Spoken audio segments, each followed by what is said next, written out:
Hey guys what's up, कैसे हैं आप सभी लोग। Welcome to my channel expire. So guys, आज हम लोग टीएससी एडवर्टाइजिंग का यूनिट नंबर 5 करने जा रहे हैं।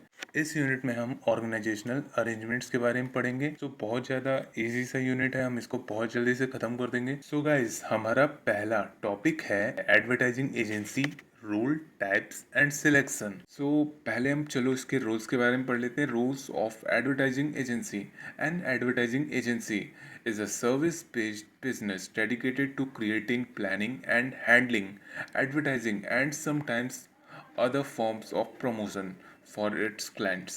It acts as a specialized intermediary between the advertiser and the media. इसमें हमें ये बताया गया है कि जो हमारी एडवर्टाइजिंग एजेंसी होती है ये एक सर्विस बेस्ड बिजनेस होता है, ठीक है, जो कि एडवर्टाइजिंग को क्रिएट करने का, प्लान करने का और हैंडल करने का काम करता है, ठीक है। जो ये हमारी एजेंसीज होती हैं ये मीडिया एंड एडवर्टाइजर्स के बीच के इंटरमीडियरीज होते हैं। मतलब कि यही सब कुछ मैनेज करेंगे, यही तुम्हारा बना के देंगे, यही तुम्हारा प्रमोशन करेंगे, सब कुछ यही लोग करेंगे, ठीक है।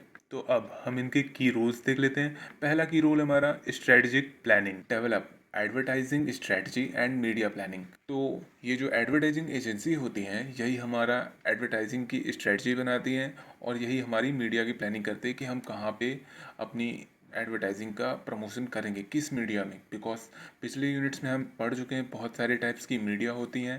तो हमारी बिजनेस के लिए, हमारे प्रोडक्ट के लिए कौन सी मीडिया सुटेबल है, तो ये उस चीज़ की स्ट्रेटजिक प्लानिंग करेंगे, ठीक है। सेकंड है हमारे पास creative development, design the advertisement. उसके बाद ये हमारा एडवर्टाइजमेंट डिज़ाइन करेंगे, उसका लेआउट बनाएंगे, उसकी कॉपी राइटिंग करेंगे, उसका सब कुछ ये लोग करेंगे, उसको क्रिएट करेंगे, ठीक है। फिर थर्ड हमारा आ जाता है media planning and buying, select appropriate media and negotiation media space.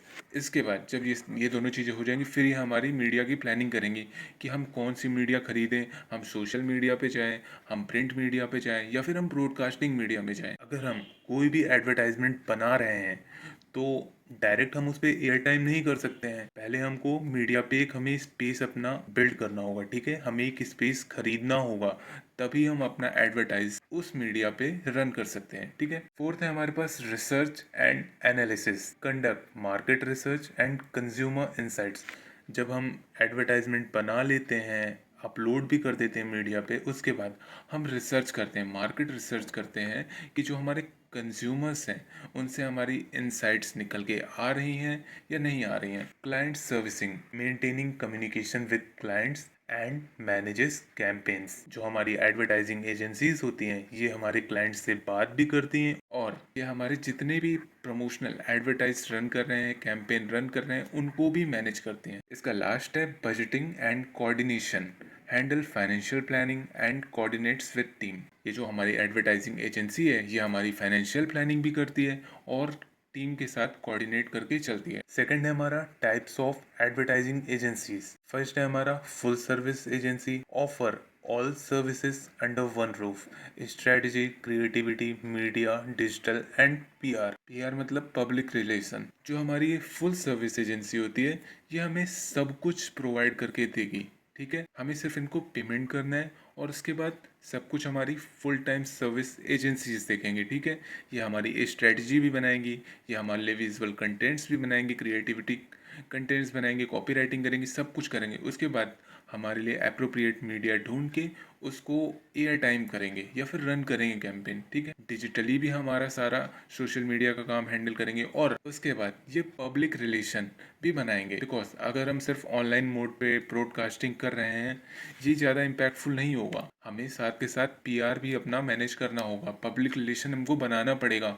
अगर हमें ट्रू लॉयल कस्टमर्स चाहिए तो public relation is must. Second हमारे पास creative boutique, focuses only on the creative sides, designing and messaging of ads. जो हमारी creative boutique होती है ये सिर्फ हमारा जो मैसेज होता है, जो हमारा कंटेंट होता है उसको सिर्फ क्रिएट करता है। जैसे कि हमारे पास एडवर्टाइजमेंट है और हमें विजुअल शूट करने हैं या फिर हमें कंटेंट राइटिंग करनी है तो हमारा ये काम ये क्रिएटिव बुटीक वाले लोग कर देंगे, ठीक है।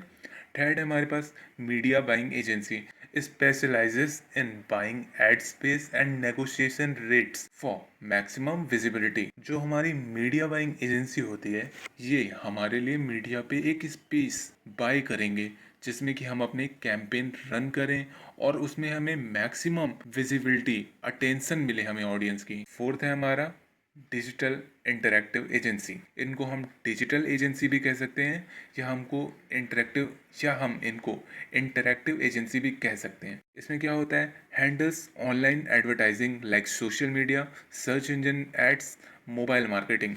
ये एजेंसी हमारा सारा डिजिटल मार्केटिंग वाला काम करती है।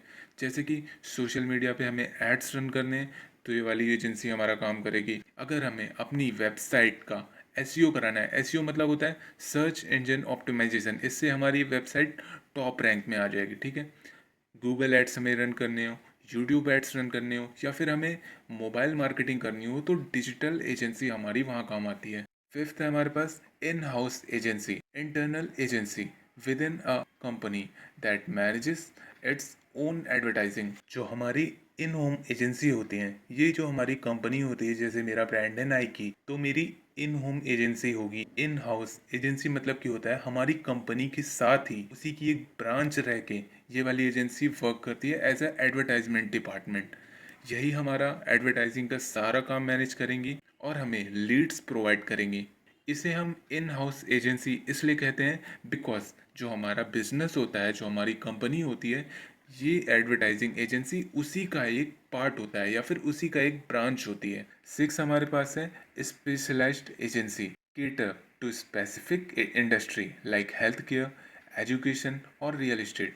जो हमारी स्पेशलाइज एजेंसी होती है, ये कुछ स्पेशलाइज इंडस्ट्री को एडवर्टाइजिंग करके देती हैं। जैसे कि हेल्थ केयर का अलग होता है, एजुकेशन का अलग होता है, रियल एस्टेट का अलग होता है। मतलब कि ये एजेंसी इन सेक्टर्स के लिए स्पेशलाइज्ड है। For the example, if I have my business of education, या फिर मेरे पास एक स्कूल है और मुझे उसका प्रमोशन करना है, तो मैं एक स्पेशलाइज्ड एजेंसी के पास जाऊंगा बिकॉज उसके पास एक्सपीरियंस है कि एजुकेशन इंस्टीट्यूट को हम कैसे ग्रो कर सकते हैं, कैसे उसका हम प्रमोशन कर सकते हैं। उसके पास एक्सपीरियंस है, इसलिए वो एक्सपीरियंस हमारी कंपनी के, हमारे बिजनेस के ग्रोथ में हेल्प करेगा। थर्ड है हमारे पास selection of an advertising agency. अब हम इसमें पढ़ेंगे कि हम अपनी एडवर्टाइजिंग एजेंसी का सिलेक्शन कैसे कर सकते हैं। पहला है experience and reputation. Choose agency with proven industry experience and a good track record. हम उस एजेंसी को अपनी प्रायोरिटी लिस्ट में, अपनी प्रेफरेंस लिस्ट की टॉप में रखेंगे जो कि एक एक्सपीरियंस्ड एडवर्टाइजिंग एजेंसी कंपनी है और उसका जो ट्रैक रिकॉर्ड है वो गुड है। सेकंड है इसमें creative strength. Evaluate the quality and originality of past ad campaigns. हम उसके पास्ट एड कैंपेन्स के बेसिस पे हम उसकी क्रिएटिविटी स्ट्रेंथ का आइडिया लगाएंगे कि वो जो हमें सर्विसेज प्रोवाइड कर रहा है वो ओरिजिनल है, ऑथेंटिक है, क्वालिटी है उनमें या नहीं है। ये हम कैसे सर्च करेंगे, कैसे हम देखेंगे, क्योंकि अब कंपनी है, एक्सपीरियंस्ड कंपनी है, तो पहले भी तो उसने किया होगा ना किसी के लिए एडवर्टाइजमेंट। तो हम उसके पुराने वाले एडवर्टाइजिंग के कैंपेन्स देखेंगे, उनको देख के हम उसे एवेल्युएट करेंगे, हम उसको एनालाइज करेंगे उस एडवर्टाइजिंग एजेंसी को। उसके बाद हम उसका सिलेक्शन प्रोसेस करेंगे। थर्ड है हमारे पास industry knowledge. The agency should understand your product, market and consumer behaviour. जिस एजेंसी को हम हायर करने जा रहे हैं वो हमारे प्रोडक्ट के बारे में अच्छे से जानता है या नहीं जानता, मार्केट के बारे में अच्छे से जानता है या नहीं जानता, या हमारे कंज्यूमर का बिहेवियर से प्रॉपरली अवेयर है या नहीं है। अगर उस एजेंसी को नॉलेज है, अंडरस्टैंडमेंट है, तो हम उस एजेंसी को हायर करेंगे। फोर्थ है हमारे पास cost and budget fit. Agency services should align with your financial plan. अगर आपका बजट लो है तो आप लो एजेंसी के पास जाओ, बट अगर आपका बजट अच्छा है तो आप हाई बजट वाली एजेंसी के पास जा सकते हैं। बट यहाँ पे जितना आपका बजट है आप उतने पे ही प्रेफर करें। ऐसा नहीं होना चाहिए कि आपका बजट है 10,000 रुपीज़ और आप कंपनी ढूंढ रहे हैं 20,000 रुपीज़ वाली, तो वो प्रॉपरली अलाइन नहीं करेगा और वो आपके लिए फ्यूचर में लाइबिलिटी बन जाएगा, और कोई भी बिजनेस अपने ऊपर लाइबिलिटी इंक्रीज करना बिल्कुल नहीं चाहता। फिफ्थ है हमारे पास compatibility. Long term relationship require strong communication and understanding between client and agency. हमें कंपैटिबिलिटी बनानी होगी एडवर्टाइजिंग एजेंसी के पास, बिकॉज अगर हम रेगुलरली हम अपनी एजेंसी चेंज करेंगे अगर ऐसा होगा तो ना तो हमें एजेंसी अच्छे से जान पाएगी, ना ही क्लाइंट एजेंसी को अच्छे से जान पाएगा। तो इसलिए हमें लॉन्ग टर्म रिलेशनशिप बनाना पड़ेगा अपनी एडवर्टाइजिंग एजेंसी के साथ, ताकि वो लॉन्ग टर्म हमारे साथ रहे और हमारे बीच की कम्युनिकेशन स्ट्रांग होनी चाहिए, ताकि हमारे बीच की अंडरस्टैंडिंग कभी ना जाए। इसलिए लॉन्ग टर्म रिलेशनशिप होना चाहिए, कम्युनिकेशन अच्छा होना चाहिए क्लाइंट एंड एजेंसी के बीच, अंडरस्टैंडिंग वाला। चलिए अब हम इसका सिलेक्शन प्रोसेस देख लेते हैं कि हम अपनी एडवर्टाइजिंग एजेंसी का सिलेक्शन करेंगे कैसे। पहले हम डिफाइन रिक्वायरमेंट, हमारी क्या रिक्वायरमेंट्स हैं, किस टाइप के हमें टारगेट, कैसी हमें ऑडियंस चाहिए, किस टाइप की एजेंसी चाहिए। पहले हमको अपनी रिक्वायरमेंट्स की लिस्ट बनानी होगी। फिर prepare short list, as I said before, हमें एक शॉर्ट लिस्ट बनानी होगी, ठीक है। फिर उसके बाद रिक्वेस्ट प्रपोजल और पिचेस, हमें फिर उनके प्रपोजल देने चाहिए, उनकी पिचेस सारी चेक करनी चाहिए, मतलब कि पुराने उनके रिकॉर्ड चेक करने चाहिए, ठीक है। फिर उसके बाद इवेल्युएट करना होगा उनकी क्रिएटिविटी को, उनकी स्ट्रेटजी को और उनकी कॉस्ट को। और उसके बाद फाइनल सिलेक्शन एंड एग्रीमेंट। उसके बाद जब सब कुछ हमने चेक कर लिया तो हम उसके बाद अपना फाइनल सिलेक्शन कर देंगे कि आप हमारे लिए एडवर्टाइजिंग करेंगे, यहाँ इतना हमारी ये ऑडियंस है, हमें इन लोग को टारगेट करना है, हमारा ये बिजनेस है। उसके बाद आप लोग अपना एग्रीमेंट बनाएंगे। इसके बाद हमारा नेक्स्ट टॉपिक है agency remuneration method. Agency remuneration मतलब क्या होता है, जो भी हम एडवर्टाइजिंग एजेंसी हायर कर रहे हैं उनको हम रेम्यूनरेट कैसे करेंगे, हम उनको पैसे कैसे देंगे। इसके भी कुछ मेथड्स हैं। पहला मेथड है commission based. Agency earns a fixed percentage, usually 15% of the media spend। जो हमारी एडवर्टाइजिंग एजेंसी होती हैं उन्हें हम फिक्स्ड परसेंटेज में हम उनको रेम्यूनरेट करते हैं। यूजुअली ये जो हमारा परसेंटेज होता है ये 15% होता है। और ये किस पे परसेंटेज लगता है, जितना भी उन्होंने कॉस्ट मीडिया के एक्सपेंस में, हर चीज़ के एक्सपेंस में लगाए हैं, जितना भी कॉस्ट, उसका 15% और इंक्रीज करके, मतलब कि उनकी सर्विसिंग चार्ज जो है वो 15% एक्सटेंड करके हम इनको रेम्यूनरेट करेंगे। सेकंड है हमारे पास fee based, paid a fixed monthly और annual fees for agreed service. इसमें क्या होता है, हम अपनी एडवर्टाइजिंग एजेंसी को एक फिक्स्ड सैलरी देंगे, ना उससे ज़्यादा ना कम। मे बी हम मंथली उनको पेमेंट करें, मे बी हम एनुअली उनको पेमेंट करें, जिसमें कि हमारी सर्विसेज रन करें और हमारे एजेंसी भी खुश रहे और हम भी खुश रहें। थर्ड है हमारे पास cost plus, the agency charge the actual cost of service plus a set profit margin.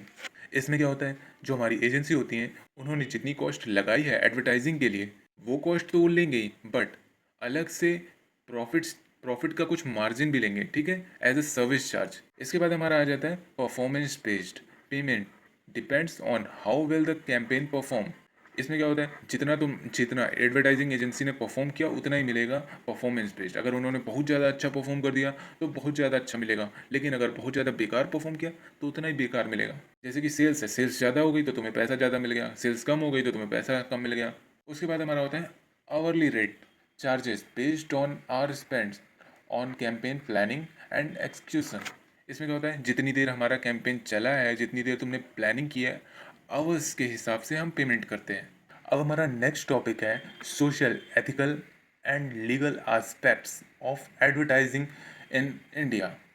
पहला है हमारा सोशल एस्पेक्ट। इसका फर्स्ट पॉइंट हम देखते हैं, advertising influence society bye shaping consumer choice and lifestyle. इसमें क्या होता है, हमारा जो एडवर्टाइजिंग होता है ये हमारी सोसाइटी को इन्फ्लुएंस करता है, कंज्यूमर्स को इन्फ्लुएंस करता है अपनी चॉइसेस को शिफ्ट करने पे, अपनी लाइफस्टाइल को शिफ्ट करने पे। बिकॉज हम अगर एडवर्टाइजमेंट रन करेंगे, इवन आप लोग ने भी जब एडवर्टाइजमेंट देखा होगा तो आपने भी सोचा होगा कि मैं भी ये करूँगा, मैं भी वो करूँगा। तो बेसिकली ये हमारा सोशल एस्पेक्ट में आता है। सेकंड क्या है, इट कैन रेनफोर्स स्टीरियोटाइप और चैलेंज देम। जो हमारा एडवर्टाइज, इसमें क्या होता है, मतलब कि डिवीज़न बहुत ज़्यादा होता है, कह सकते हैं। जैसे कि जितनी भी लेडीज़ होती हैं, महिलाएं होती हैं, उनको खाना बनाते हुए हाउस होल्ड वर्क में डाल देते हैं। जितने मेल होते हैं उनको स्ट्रॉन्ग दिखाते हैं कि वो बाहर का काम कर रहे हैं, उनको सब कर रहे हैं। तो एक स्टीरियोटाइप बन जाता है। थर्ड है हमारे पास ads impact children culture value and consumption pattern. जो हमारे एड्स हैं वो हमारे चिल्ड्रन को इम्पैक्ट करते हैं, कल्चर वैल्यू को इम्पैक्ट करते हैं और कंज्यूमशन पैटर्न को भी इम्पैक्ट करते हैं। पहले हम दाल चावल खाते थे, बट अब हम मैकडी का, बर्गर का एडवर्टाइजमेंट देख लेते तो भाग जाते हैं मैकडोनल्ड्स। डोमिनोज का ले लो, स्नीकर्स का ले लो, हर चीज़ का ले लो, जिसका एडवर्टाइजमेंट हम देख लेते हैं वो चाहिए। अगर बच्चे ने देख लिया छोटा भीम वाला बैग है तो मुझे छोटा भीम वाला बैग चाहिए, वरना मैं स्कूल नहीं जाऊँगा। चलिए अब इसके कुछ कंसर्न्स भी हैं। पहला कंसर्न क्या है, प्रमोशन ऑफ मटेरियलिज्म, इसमें बहुत ज़्यादा वस्तुओं का प्रमोशन हो जाता है।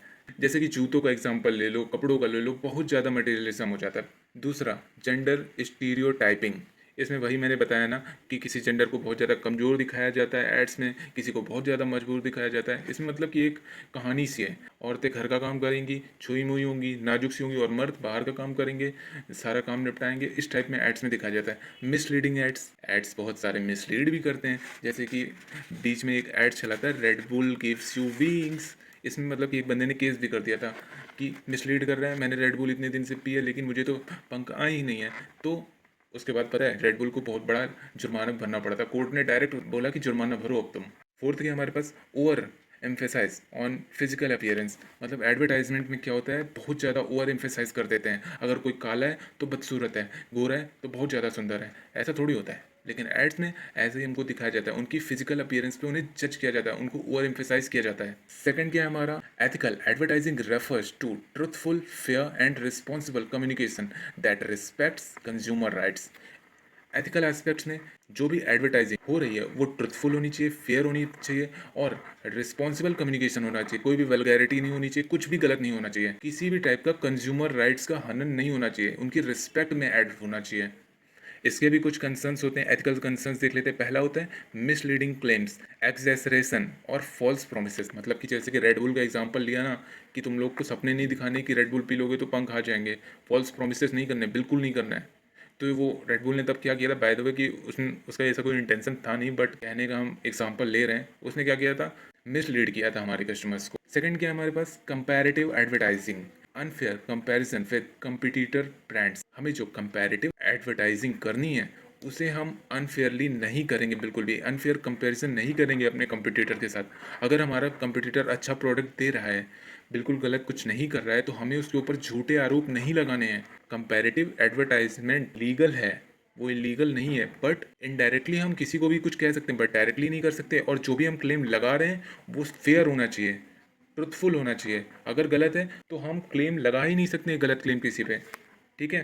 थर्ड क्या हमारे पास, surrogate advertising, promote banned product. Example में हो जाता है लिक्विड टबैको इनडायरेक्टली, जैसे कि Imperial Blue soda, music soda, इस टाइप का जो भी आता है वो इनडायरेक्टली अल्कोहल का ही तो प्रमोशन कर रहे होते हैं। Man will be man, alcohol का प्रमोशन कर रहे होते हैं। विमल हो गया, सिगरेट हो गई, सिगरेट का कभी डायरेक्ट वो नहीं करते, लेकिन विमल हो गई जैसे सिगर पान मसाला हो गया, वो सब टबैको को प्रमोट कर रहे हैं ना इनडायरेक्टली। तो वही इसमें बताया गया है। फोर्थ क्या है हमारे पास, ऑब्सेसिनिटी एंड वल्गैरिटी। हमारे एड्स में बिल्कुल भी ऑब्सेसिनिटी एंड वल्गैरिटी नहीं होनी चाहिए, बिल्कुल गाली गलौच नहीं होना चाहिए। Exploitation of vulnerable group, children, elderly. हमारे जितने भी एड्स रन कर रहे हैं उसमें चिल्ड्रंस का एक्सप्लॉइटेशन नहीं होना चाहिए, बिल्कुल नहीं होना चाहिए कि वो लेबर वर्क कर रहे हैं, चाइल्ड लेबर कर रहे हैं, उनसे गलत काम करवा रहे हैं, ऐसा नहीं होना चाहिए। थर्ड हमारे पास कौन सी एस्पेक्ट है, legal aspect. Advertising in India is governed by a mix of law and guidelines.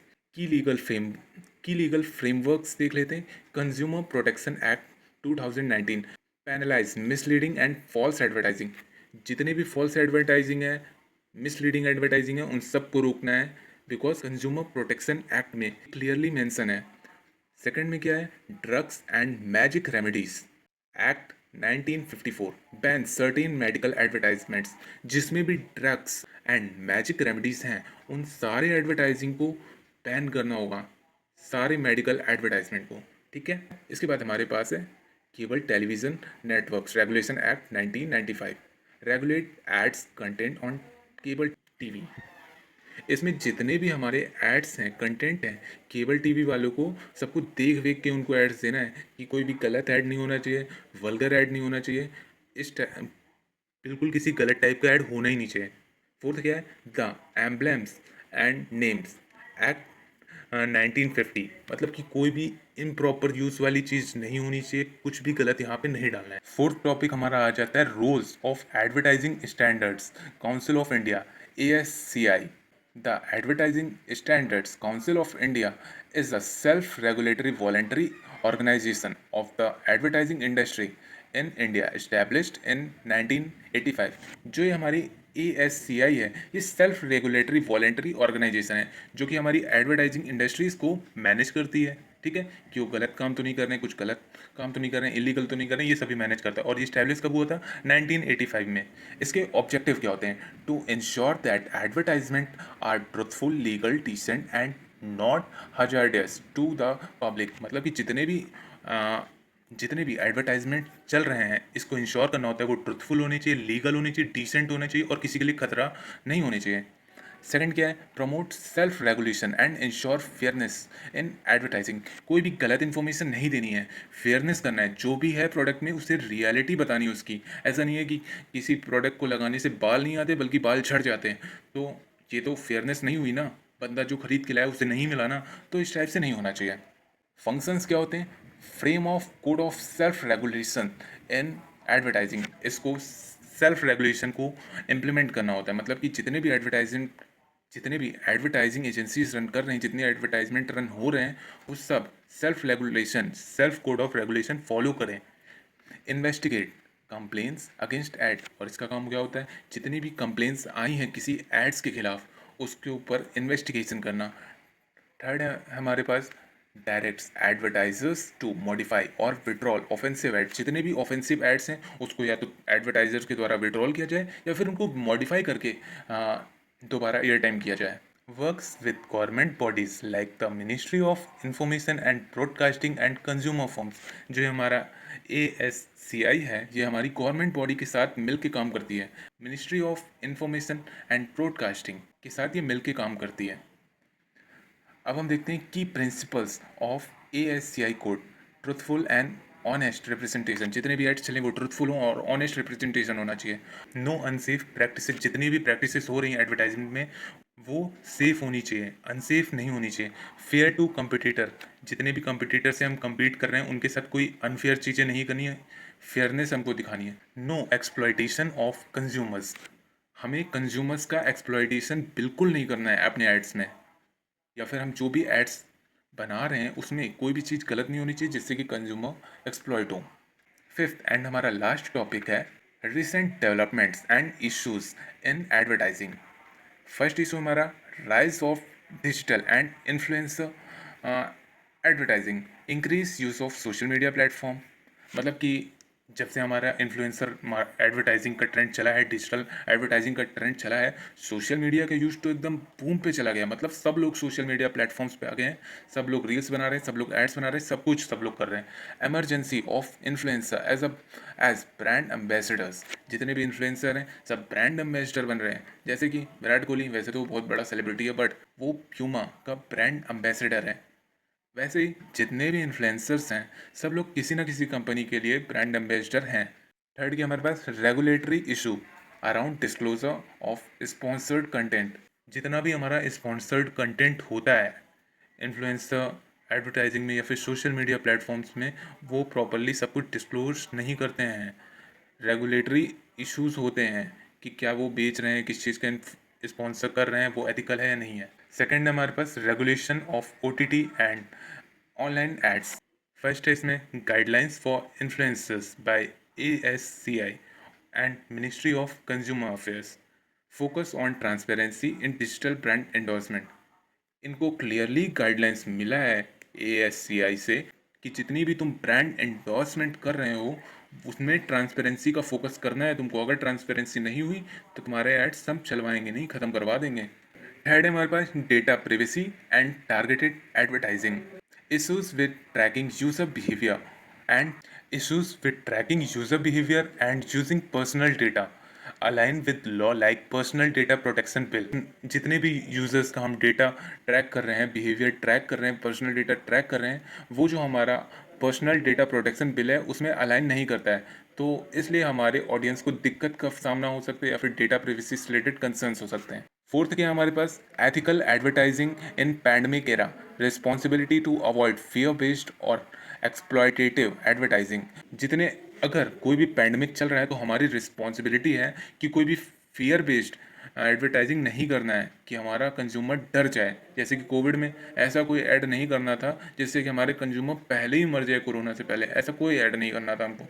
Fifth है हमारे पास green washing and false sustainable claim. Brands exaggerate environmental benefits without specific proof. हमको बिल्कुल भी ग्रीन वॉशिंग नहीं करनी कि हमारा जो प्रोडक्ट है वो बिल्कुल बॉडी के लिए वैसे तो अच्छा नहीं है, लेकिन हम लोग कह रहे हैं ये एनवायरनमेंट बेनिफिट्स देता है, ये साइंटिफिक प्रूवन है, लेकिन कोई भी प्रूफ नहीं है कि साइंटिफिक प्रूवन है और एनवायरमेंटल बेनिफिट्स हमको रियली मिल रहे हैं, but we are assuming that, so we don't need to exaggerate these kind of things. So guys इतना ही था हमारा यूनिट 5। होप गाइज आपको वीडियो अच्छी लगी हो। अगर आपको वीडियो अच्छी लगी हो तो please like share and subscribe करना। मिलते हैं हम अगले वीडियो में।